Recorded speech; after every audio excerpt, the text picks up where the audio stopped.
হযরত মুসা কি বলেছেন, ওয়া মা তিলকা বিয়ামিনিকা ইয়া মুসা। মুসা রে, তোমার হাতে ওটা কি? মুসা আলাইহিস সালাম বললেন, এটা লাঠি। আল্লাহ পাক বললেন, ফেলে দাও লাঠি। লাঠি ফালায় দিলেন। কি হয়ে গেল? হিয়া হাইয়াতুন তাসআ। লাঠি হয়ে গেল। এখন লাঠি পড়ে সাপ হয়ে গেল। সাপ দেখে নবী, ওলি হোক, সাহাবী হোক আর আলেম হোক, সাপ দেখলে ভয় করে না মানুষের? মুসা আলাইহিস সালাম ভয় পেয়েছে। আল্লাহ রাব্বুল আলামিন হযরত মুসাকে শোনায় দিলেন, খুযহা ওয়া লা তাখাফ সানুঈদুহা সিরাতাহাল উলা। ভয় পেও না। আল্লাহ বলছেন ধরো, ভয় পেও না। ধরার সঙ্গে সঙ্গে স্বাভাবিক অবস্থায় ফিরে আসবে, আবার লাঠি হয়ে যাবে। এখন আল্লাহ বলছেন ধরো। মুসা আলাইহিস সালাম কি ভয় পাওয়া উচিত হবে? উচিত হবে। মুসা আলাইহিস সালাম কি ভয় পাইছিলেন? কারণ হচ্ছে এই দুশমনের শক্তিটা খুব বড়ই দেখা যায়, মনে হয় যেন অনেক বড় কি জানি কি। আল্লাহ পাক বলছেন, ইন্না কাইদাশ শায়তানি কানা দাঈফা। শয়তানের চক্রান্ত যতই তুমি মনে করো অনেক ষড়যন্ত্রের জাল বিস্তার হয়ে আছে, আল্লাহ কয় কিছুই না, দাঈফা অত্যন্ত দুর্বল। আল্লাহ পাক বললেন ধরো। মুসা আলাইহিস সালাম সাপ ধরলেন, সঙ্গে সঙ্গে লাঠি হয়ে গেল। ফিরআউন বরদাস্ত করলো না। রাষ্ট্রশক্তির পক্ষ থেকে আক্রমণ শুরু হলো। অপরাধ কি? মুসা আলাইহিস সালামের অপরাধ কি? কি অপরাধ? মাশাআল্লাহ, বুঝতে পেরেছেন। অপরাধ হচ্ছে তিনি বলেছেন লা ইলাহা, জোরে বলেন লা ইলাহা ইল্লাল্লাহ। তো আমি বলবো, আল্লাহ রাব্বুল আলামিন কোরআনে কারীমের মধ্যে বলেছেন, আল্লাহু লা ইলাহা ইল্লা হুয়াল হাইয়ুল কাইয়্যুম। কোন সূরা আছে? কোন আয়াতে? আয়াতুল কুরসি। পড়তে ইচ্ছা করে না? পড়েন আমার সাথে। আল্লাহু লা ইলাহা ইল্লা হুয়াল হাইয়ুল কাইয়্যুম। আল্লাহ হচ্ছেন তিনি, যিনি ছাড়া কোনো উপাস্য নাই, কোনো ইলাহ নাই, কোনো মাবুদ নাই, যিনি ছাড়া আর কোনো ইবাদতের মালিক নাই। আর যিনি হচ্ছেন সদা জাগ্রত চিরঞ্জীব, সার্বভৌমত্বের একচ্ছত্র মালিক, যিনি সদা জাগ্রত চিরঞ্জীব, তিনি হচ্ছেন আল্লাহ। এখন কেউ যদি বলেন আল্লাহ অক্ষর কি, এক একটা অক্ষর বাদ দিয়া আল্লাহরে চিনায় দেন, তাও চিনানো যাবে। আল্লাহর প্রথম অক্ষর যদি বাদ দেন, কি থাকবে? কোরআনে কারীম বলছে তা দিয়েও বোঝা যাবে, লিল্লাহি মা ফিস সামাওয়াতি ওয়া মা ফিল আরদ। আল্লাহ হচ্ছেন তিনি, যার জন্য আকাশ আর জমিন, আকাশ এবং জমিনের একচ্ছত্র মালিক। এর মাঝখানে যা কিছু আছে সব কিছুর মালিকানা যার হাতের মুঠায়, তিনি আমার আল্লাহ। তিনি কে? আল্লাহ। এরপরে যদি বলেন আরেকটা নাম ছেড়ে দেন, আলিফ সাল্লাম, একটা নাম ছেড়ে দিলাম, তাহলে কি থাকলো? লাহ থাকলো, দুইটা অক্ষর থাকলো লাহু। এই লাহু দিয়েও আল্লাহ রাব্বুল আলামিনের সিফাতকে, তার গুণকে বোঝা যাবে। লাহু মাকালিদুস সামাওয়াতি ওয়াল আরদ। আল্লাহ পাক বলেন আসমান এবং জমিনের রিজকের চাবিকাঠি আল্লাহ পাকের হাতে, যাকে খুশি তিনি পর্যাপ্ত রিজক দান করেন। কেউ যদি বলেন লামটাও ভালায় দেন, লামটাও ছেড়ে দেন, দিলাম নাম একটা ছেড়ে, থাকলো কি? একটা অক্ষর থাকলো হু। এই হু দিয়ে আমার আল্লাহরে চেনা যাবে। ওয়াহুয়াল গফুরুল ওয়াদুদুল আরশিল মাজিদ ফাআলুল লিমা ইউরিদ। আমার আল্লাহ হচ্ছেন তিনি, যিনি ক্ষমাশীল, যিনি দয়াবান, যিনি বান্দাকে মহব্বত করেন, যিনি হচ্ছেন আরশে আজিমের মালিক, যার তিনি হচ্ছেন সেই মহান সত্তা, যিনি যা খুশি তাই করতে পারেন। সুতরাং আল্লাহ হচ্ছেন এমন এক লফজ, এমন এক নাম, এমন এক ইসমে জাত, যার কোনো বিকল্প নাই, যা অনুবাদ করে আল্লাহকে স্রষ্টা বললে এটা সারবে না, সৃষ্টিকর্তা বললে সারবে না। আল্লাহ পাকের নামের বিরাট বিশাল ব্যাপক অর্থ রয়েছে। সুতরাং আল্লাহকে আল্লাহই বলতে হবে। আল্লাহকে কি বলতে হবে? আল্লাহ আল্লাহ আল্লাহ। কত মজাই নামে, সুবহানাল্লাহ ওয়া বিহামদিহি, কত মজাই নামে। আল্লাহ রাব্বুল আলামিন বলেন, আমরা শুরু করছি সূরা ফাতিহা, অভিনন্দন পত্র দিচ্ছি। কারে দিচ্ছি? আল্লাহ পাককে দিচ্ছি। সেখানেও ভাষা দিয়ে রব্বুল আলামিন বলেন প্রশংসা করো, আলহামদুলিল্লাহি রাব্বিল আলামিন। সমস্ত প্রশংসা আল্লাহ পাকের, যিনি হচ্ছেন রব, যিনি কি? রব। এখন এই রব শব্দের বাংলা অর্থ করা হয় প্রভু, লালনকারী, প্রতিপালনকারী। কিন্তু এই অর্থ যথেষ্ট নয়। কোরআনে কারিমে যে রব বলা হয়েছে তার অর্থ হচ্ছে, তার অর্থ ব্যাপক, অনেক বিশাল এর অর্থ। এ রব কাকে বলে? এই রব শব্দের বাংলা অর্থ করা হয় প্রভু, লালনকারী, প্রতিপালনকারী, কিন্তু এই অর্থ যথেষ্ট নয়। কোরআনে কারিমে যে রব বলা হয়েছে তার অর্থ হচ্ছে, তার অর্থ ব্যাপক, অনেক বিশাল এর অর্থ। এ রব কাকে বলে আমি রবের সমস্ত ব্যাখ্যা করতে পারবো না, তবে অল্প কথায় এমন ভাবে বলতে চেষ্টা করব যাতে করে আপনাদের বুঝে আসবে ইনশাআল্লাহ। আমরা বলি ইনশাআল্লাহ। এখন আপনারা যদি আমাকে প্রশ্ন করেন যে অত কথা বুঝি না, এক লাইনে এক বাক্যে বুঝাই দেন রব কাকে বলে, তাহলে আমি কথাটা এইভাবে বলবো, যাহার যখন যে জিনিসে যতটুকুন প্রয়োজন তাহাকে তখন সেই জিনিস ফরিয়াদ করার আগে যিনি পৌঁছে দেন তার নাম হচ্ছে রব। এ রব হচ্ছে তার মধ্যে রুবুবিয়তের সম্পূর্ণ কোয়ালিটিতে ভর্তি। আল্লাহ পাকের মধ্যে রুবুবিয়তের কোয়ালিটি। রব শুধু সৃষ্টি করেই ছেড়ে দেন না, প্রতিপালন করেন, পূর্ণতায় পৌঁছে দেন। সুবহানাল্লাহ বলতে ইচ্ছে করে না ভাইরা? দেখেন আল্লাহ রাব্বুল আলামিন এমন রব, বাংলাদেশের কুকুর আর আমেরিকা ইউরোপের শীত প্রধান দেশের কুকুর একরকম নয়। আমাদের দেশের পশু ইউরোপ আমেরিকা শীত প্রধান দেশের পশু একরকম নয়। তার কারণ হলো আমাদের দেশে শীত কম, নাতিশীতোষ্ণ অঞ্চলের মধ্যে খানিকটা পড়ে যায়। এখানে পশুদের গায়ে কম পশম থাকলে কোনো অসুবিধা নাই। ভেড়া, ঘোড়া, কুকুর, বন্য প্রাণীকে কেউ তো কম্বল দেয় না, ল্যাব দেয় না, রাজাই দেয় না, খাতা দেয় না, চাদর দেয় না। আল্লাহ রাব্বুল আলামিন তিনি এমন রব, শীত প্রধান দেশের পশুদের গায়ে পশম দিয়া চিরস্থায়ী কম্বল জড়ায় দিয়েছেন। এটা হচ্ছে রব। প্রতিপালনের পদ্ধতি কি সুন্দর করে তিনি প্রতিপালন করছেন, কি সুন্দর করে তিনি পশু পক্ষীগুলিকে তাদের আহার জোগাড় করছেন, প্রতিপালন করছেন। তিনি রব, মানুষকে সৃষ্টি করেছেন, আমাদেরকে সৃষ্টি করেছেন, সব প্রয়োজন মিটাইছেন, সকল প্রয়োজন মিটিয়েছেন, একটা জিনিস বাদ রাখেন না। আমাদের মুখে দাঁতের দরকার ছিল, মায়ের পেট থেকে দাঁত নিয়ে আসিনি। মায়ের পেট থেকে আসার পরে আমাদের খাবারের দরকার ছিল। লক্ষ্য করেন রব কারে বলে, লক্ষ্য করুন। মায়ের পেটের মধ্যে যখন ছিলাম ওখানে কোন রোগের জীবাণু ঢুকতে পারে নাই। ফি করারিম মাকিন, একটি সুরক্ষিত জায়গায় আল্লাহ রাব্বুল আলামিন বাচ্চাকে রেখেছেন, যেখানে কোনো সর্দি হবে না, জ্বর হবে না, সর্দি হবে না, ব্রঙ্কাইটিস হবে না, ডায়াবেটিস হবে না, প্রেসার হবে না। মায়ের পেটের মধ্যে বাচ্চাকে এমন জায়গায় আল্লাহ যত্ন করে রেখেছেন।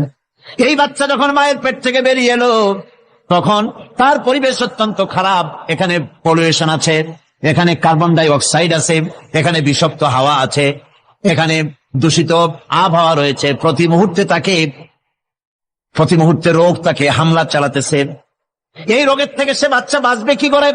এই জন্য রব্বুল আলামিন তিনি এমন রব, মায়ের বুকের মধ্যে যে খাবার তৈরি করলেন বাচ্চার, ওই খাবারের মধ্যে বাচ্চার ওষুধ আল্লাহ পাক বানায়া দিলেন।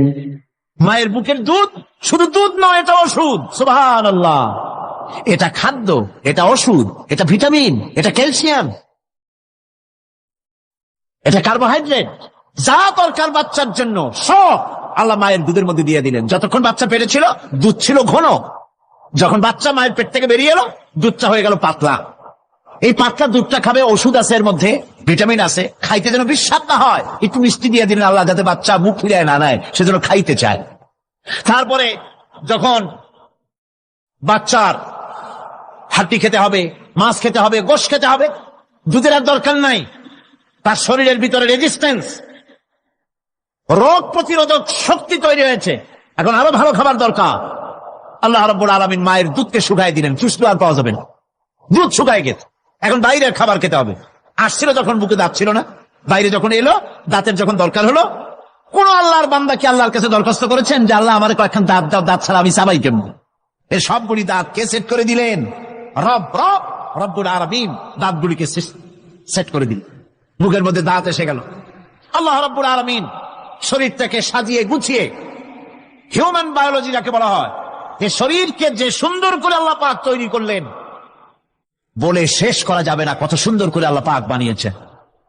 আপনার মাথার ভিতরে সেল তৈরি করা হলো, ব্রেন তৈরি করা হলো। এই ব্রেনটা শুকনা জায়গায় রাখা হয় নাই।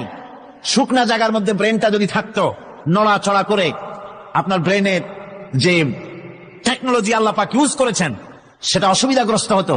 এই জন্য ক্রিম যেভাবে পানির মধ্যে ভাসা থাকে, পানির মধ্যে ভাসমান ক্রিম মাখন যেভাবে রাখা হয়, সামান্য পানির মতো করে এর ভিতরে ব্রেনটাকে রাখা হয়েছে। এই ব্রেনের ভিতরে, ব্রেন হচ্ছে পৃথিবীতে কম্পিউটার, আজকের পৃথিবীর শ্রেষ্ঠ আবিষ্কার।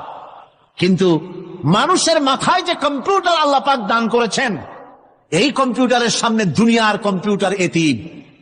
এবার লন্ডন গিয়েছিলাম, প্রত্যেক বছর 1.5 মাস 2 মাস সময় পাই, কিন্তু আপনারা দোয়া করেছেন এখন পার্লামেন্টে সময় দিতে হয় বেশি।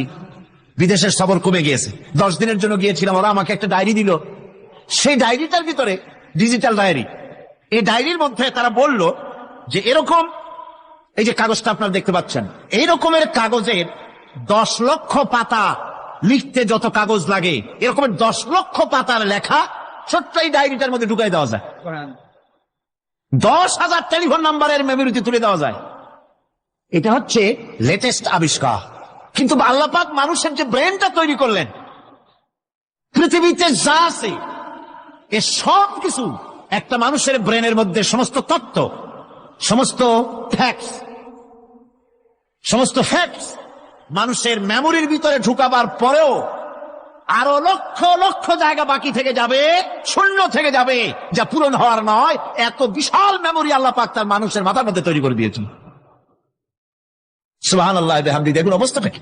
আল্লাহ তার মানুষকে কিভাবে, রব কাকে বলে, রব কারে বলে, সুবহানাল্লাহ বিহামদি। চোখের সামনে রাস্তা দিয়ে চলতে গিয়ে চোখের সামনে সাপ দেখলেন, চোখ দেখার কাজ করেছে। চোখ কি করেছে? দেখার কাজ করেছে। এখন কি করবেন? চোখ কিন্তু দেখে বসে থাকে নাই, চোখ দেখা মাত্রই ট্রান্সমিট করেছে ব্রেনকে। ব্রেন সাথে সাথে অ্যাকশন নিতে বলেছে হাতকে আর পাওকে। হাতে লাঠি থাকলে পিটাও, লাঠি না থাকলে পাকে বলেছে দৌড় মারো। এই যে সাপ দেখলো, চোখ এটাকে পাঠাই দিল ব্রেনকে, ব্রেন পাঠাই দিল অ্যাকশনে হাতে আর পায়। এতে কিন্তু 1 সেকেন্ড সময় লাগে নাই, 1 সেকেন্ডের কয়েক লক্ষ ভাগের 1 ভাগের ভিতরেই মানুষ অ্যাকশনে এসে গিয়েছে। সুবহানাল্লাহ। এর নাম হচ্ছে রব। এর নাম কি? রব। তার অফুরন্ত সৃষ্টি। মানুষের হার্ট তৈরি করেছেন, চোখ তৈরি করেছেন। চোখে কিন্তু আমরা নেগেটিভ দেখি। চোখে আমরা কি দেখি? নেগেটিভ দেখি। এই নেগেটিভটা চোখ ক্যাচ করে ব্রেনের ভিতর থেকে পজিটিভ হয়ে কে বের করে দেয়। সুবহানাল্লাহ বিহামদি। কানে অসংখ্য শব্দ শুনি, কিন্তু কোন শব্দ তো জড়ায় যায় না। অসংখ্য শব্দ আমরা শুনি, যেমন রেডিও ঘুরাচ্ছেন, 9 ব্যান্ড রেডিও অথবা এর থেকেও বেশি ব্যান্ডওয়ালা রেডিও। আপনি যখন ঘুরাচ্ছেন কোন সেন্টার ধরার জন্য, অনেক সময় 4-5টা সেন্টার জড়ায় যায় না? জড়ায় কিনা? 4-5টা সেন্টার জড়ায় যায়, সর্বনাশ হয়ে যায়। কোনটা থেকে কোনটা শুনবেন? তো এইরকম করে আপনার কানের ভিতরে শব্দগুলি সব জড়াইয়া পাকাইয়া আপনার কানের মধ্যে একটা বিশ্রী আওয়াজ সৃষ্টি করে দিতে পারত। কে? স্তরে স্তরে শব্দগুলিকে শোনার ব্যবস্থা করেছে। আপনার জিহ্বার ভিতরে হাজারো রকমের স্বাদ গ্রহণ করার জন্য একটা জিহ্বায় এতগুলি টেস্ট নেওয়ার ক্ষমতা কে তৈরি করে দিলেন? আল্লাহ রাব্বুল আলামিন। সুবহানাল্লাহ বিহামদি। তিনি হচ্ছেন রব, যিনি মানুষের প্রতিপালন সৃষ্টি করেন এবং প্রতিপালন করেন, এমনি এমনি ছেড়ে দেন। এরপরে মানুষের সব প্রয়োজন তিনি মিটিয়েছেন। মানুষের জীবন ধারণের জন্য সব থেকে বড় প্রয়োজন পানি। সবচেয়ে বড় প্রয়োজন কি? পানি। জোরে কোন কি? পানি। জীবনের জন্য পানি এবং আর্দ্রতা, এই দুটি জিনিস অপরিহার্য, এছাড়া জীবন বাঁচবে না। আমরা দেখতে পাই সমুদ্র ভরা পানি মজুদ আছে। লক্ষ্য করে, সমুদ্র ভরা পানি মজুদ আছে, নদী খাল বিল ভরা পানি মজুদ আছে, কিন্তু এটাই তো যথেষ্ট নয়। রব হচ্ছেন তিনি, যিনি এই বিশাল বিশাল পানির মজুদ থেকে বাতাসকে যিনি প্রতিনিয়ত বাষ্পীয় আকারে পানিগুলিকে সমুদ্র থেকে উত্থিত করেন, পানিগুলিকে উত্থিত করেন মহাকাশে। আল্লাহ পাক বলেন, আল্লাহুল্লাযী আরসালার রিয়াহা ফাতুসিরু সাহাবা। বাষ্প হয়ে পানিগুলি আকাশে উত্থিত হয় এবং মহাকাশে যাওয়ার পর এই পানিগুলি, লবণাক্ত পানিগুলি আল্লাহর মেশিনে সেগুলি মিষ্টি হয়ে যায়। জোরে কোন সুবহানাল্লাহ। পানিগুলি মিষ্টি হয়ে গেল। ওই মিষ্টি পানি আল্লাহ রাব্বুল আলামিন নাজিল করে দিলেন। এবার বৃষ্টি কণা কণা হয়ে পড়লো, ফোঁটা ফোঁটা বৃষ্টি। আল্লাহ খুঁজে দেখলেন বৃষ্টির ফোঁটাগুলি পৃথিবীর প্রতিটি কণা তালাশ করে তৃষ্ণার্ত কণাগুলিকে আল্লাহ পাক ভিজাই দিলেন। সেই জন্য তার নাম হলো রব। তিনি হচ্ছেন রব, প্রয়োজন মিটান। পানি সবচেয়ে প্রয়োজন বেশি, সেই পানি আল্লাহ পাক এভাবে সরবরাহ করলেন। জমিনের চারিদিকে নদী নালা রেখেছেন, জমিনকে আর্দ্র করেছেন, জমিনের ভিতরের পানি মিষ্টি করেছেন। টিউবওয়েল মারলে পরে, পাম্প করলে পরে ভিতর থেকে মিঠা পানি আল্লাহ পাক বের করে দেন। সুবহানাল্লাহ। এই মিষ্টি পানির ব্যবস্থা করেছেন। এরপরে তিনি ওই আল্লাহ পাক মিষ্টি পানির ব্যবস্থা করে বৃষ্টির মাধ্যমে পৃথিবীতে ফসল উৎপাদনের ব্যবস্থা করে দিলেন। পাক কোরআনে কারীমের মধ্যে বলেছেন, ওয়াজআলনা মিনাল মাই কুল্লা শাইইন হায়্য।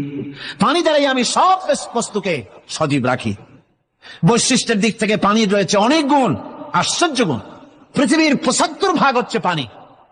আকাশ থেকে অর্থাৎ চাঁদ থেকে যখন চাঁদে ভ্রমণকারীরা যখন ছবি তুলেছে, তো সেই ছবিতে ব্লু রঙে এসেছে বেশি, সবুজ এসেছে কম। সবুজ হলো গাছপালা, আর ব্লু হচ্ছে পানি। সমুদ্রের পানির রং হচ্ছে নীল। মানুষের শরীরের ভিতরে ৬০% পানি, গাছের মধ্যে রয়েছে পানি। পানি ছাড়া পৃথিবীর বাঁচার কোনো পথ নাই। আবার দেখেন, প্রচন্ড শীতের কারণে, ঠান্ডার কারণে যেসব এলাকায় তাপমাত্রা হিমাঙ্কের নিচে এসে যায়, সেই সব দেশে সমুদ্রের পানি আর দরিয়ার পানিগুলি বরফ হয়ে যায়। এই বরফ যখন হতে থাকে, তখন পানি তার নিজের তাপকে নিচের দিকে ছুটতে থাকে। উপরের তাপ বরফ হয়ে যায় ঠান্ডা, আর নিচে তাপ বিচ্ছুরিত করে দিয়ে পানির ভিতরে যত জলজ প্রাণী আছে আর উদ্ভিদ আছে, সবগুলিকে বাঁচায় রাখার ব্যবস্থা আল্লাহ রাব্বুল আলামিন এভাবে করে থাকে। এবার আল্লাহ রাব্বুল আলামিন বলছেন, এই পানি ছাড়া মানুষ বাঁচে না, প্রাণী বাঁচে না। পানি এমন এক জিনিস, এমন এক নিয়ামত আমি দান করলাম। আল্লাহ পাক বলেন, কুল আরাআইতুম ইন আসবাহা মাউকুম গাওরান ফামান ইয়াতিকুম বিমাইন মাইন। বলো দেখি, সবে শুকাইয়া যদি যায় এই জমিনের পানি, তাহলে হেথায় তটনির ধারা কে দিবে সবারে আনি। এই পৃথিবীর নদী নালা, খাল বিল, জমিনের আভ্যন্তরীণ দিকে পানিগুলি যদি আমি আল্লাহ রাব্বুল আলামিন শুকায় দেই, তাহলে আমি আল্লাহ ছাড়া এমন কে আছে যে নতুন করে আবার পানির আমদানি করে দিতে পারে? আছে কেউ? আজ পানির শূন্যতা আমাদের দেশে দেখা যাচ্ছে। পানি আস্তে আস্তে কমে যাচ্ছে, আস্তে আস্তে পানি শেষ হয়ে যাচ্ছে। কি কারণে শেষ হচ্ছে এবং কি হলে পানি পাওয়া যাবে পরে বলা যাবে ইনশাআল্লাহ। তো জীবন ধারণের জন্য যেমন পানির প্রয়োজন, জীবন ধারণের জন্য তেমন বাতাসেরও প্রয়োজন। পানি ছাড়া তো কিছু সময় চলতে পারে, পানি এবং খাদ্য ছাড়া কিছু সময় চলতে পারে, কিন্তু বাতাস ছাড়া তো এক মুহূর্ত চলে না। ঠিক কিনা? বুঝেন কিনা কথা? বাতাস ছাড়া এক মুহূর্ত চলতে পারে না। অথচ আল্লাহ রাব্বুল আলামিন এই বাতাস দিয়ে গোটা আকাশকে, শূন্য জায়গাগুলি বাতাস দিয়ে ভরে রেখেছেন, যাতে করে কারো বাতাসের কোনো অসুবিধা না হয়, শ্বাস করতে কোনো কষ্ট না হয়। প্রাণী জগৎকে বাতাস দিয়ে বাঁচিয়ে রাখার জন্য আল্লাহ পাক মহাশূন্যকে এভাবে সব এলাকা বাতাস দিয়ে ভরে রেখেছেন। এই জন্য তার নাম হচ্ছে রব। এটাই হচ্ছে রুবুবিয়তের নমুনা। আমার ভাইয়েরা, আল্লাহ রাব্বুল আলামিন পানি দিলেন, বাতাস দিলেন, খাদ্যের ব্যবস্থা করে দিলেন। শস্য শ্যামল এলাকায় আল্লাহ পাক সব জায়গাগুলিতে শস্য শ্যামল হোক অথবা উষর ধূসর মরুভূমি হোক, সারা পৃথিবী জুড়ে আল্লাহ রাব্বুল আলামিন খাবারের দস্তরখান বিছায় রেখেছেন। ওয়ামা মিন দাব্বাতিন ফিল আরদি ইল্লা আলাল্লাহি রিজকুহা। এই পৃথিবীর বুকে এমন কোন বিচরণশীল জীব নাই যেই জীবের রিজকের দায়িত্ব আমি আল্লাহ আমার নিজ হাতে গ্রহণ করি নাই। জোরে বলেন সুবহানাল্লাহ। সব রিজেক আমি ছড়াই রেখেছি বিশ্বজুড়ে সর্বত্র। আল্লাহ পাক বলছেন, فَلْيَنْظُرِ الْإِنسَانُ إِلَى طَعَامِهِ أَنَّا صَبَبْنَا